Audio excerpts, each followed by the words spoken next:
Today is Monday, September 19th, 2011, and you're listening to Rick's Take.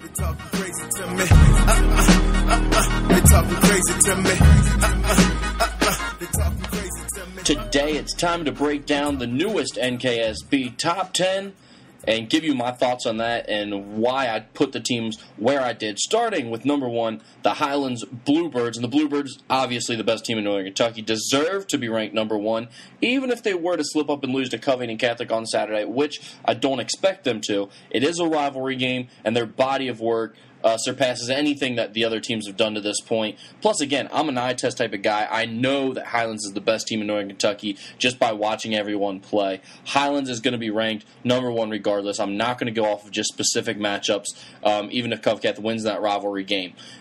Although it will help Covington Catholic up a lot, because number two is not Covcath, it's Newcath. I have the Thoroughbreds in at that number two spot, and this weekend we're not going to learn too much about that number 2 and 3 spot. I do have Covcath and Newcath neck and neck. It's tough to decide who the better team is.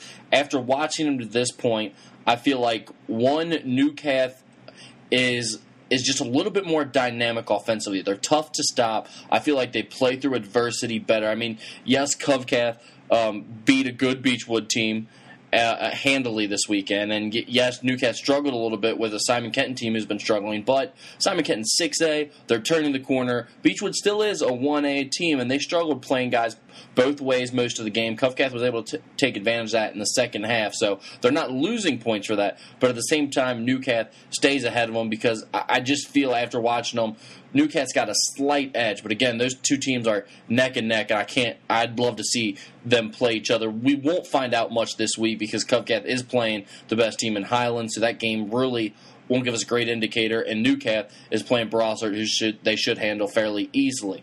At the number 3 spot, obviously I've already spoiled this one, is Covington Catholic. Like I said, a good showing against Highlands will probably bump them up into that number 2 position. Number 4, we've got the Beechwood Tigers, and they lost to Covcath 40-28 this weekend, but overall they've been a solid team. They've been impressive running the football. Cameron Vokey is probably the top running back in Northern Kentucky at this point with Travis Elliott out. He's been very good all year. Gage Erdman has been great around the red zone. Taylor Davis hasn't gotten the opportunity to throw the ball a whole lot, but he's shown glimpses of it, especially late in that Covington Catholic game where he led them on that late drive to score. So it'll be interesting to see if Beechwood makes any changes to get ready for a state title run, because I do think they'll need to become a little bit more multi-dimensional. The state run and the Newcath game is the two things I'm really looking forward to on the rest of Beechwood's schedule. At number 5, we have Boone County, and 5 and 6 will work themselves out well this week because Boone County and Dixie play each other.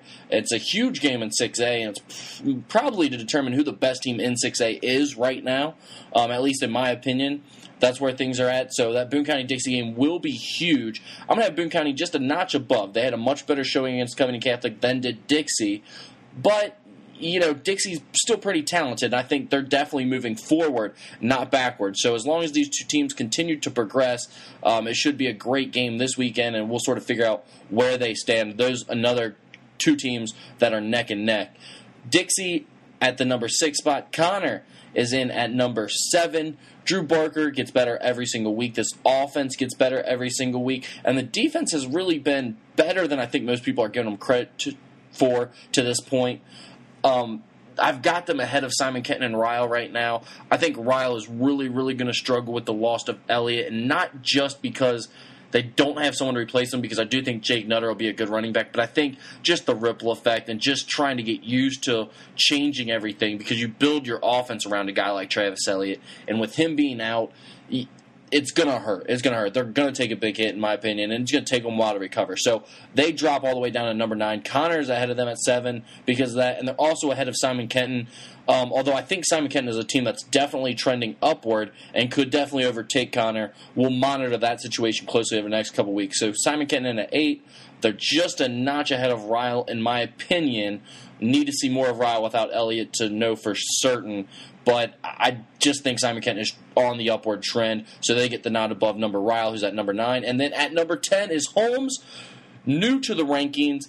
I have them above Holy Cross now. I just think their defense is so good, and Holy Cross's inability to stop the run in the second half of games is a big-time problem, and I think that'll show itself against Holmes because the Bulldogs do have a stable of athletes that they can use in that backfield. Both of the Scruggs kids are very, very good. The Clemens kid is good. They've got a lot of guys who can run the ball out of the backfield and make some things happen. So I think Holy Cross loses that game in a close one, and definitely a game where they lose it in the second half. Holmes' defense holds serve the first half, and then they break off a big 2 or 3 plays in the second half to get that win. I'm going to give the Bulldogs the nod this week and stick them in at that final number 10 spot. So there you go. There's the newest NKSB Top 10. Thanks for listening. As always, like us on Facebook. Follow us on Twitter. Just search nkysportsblog.com on Facebook, at nkysportsblog on Twitter.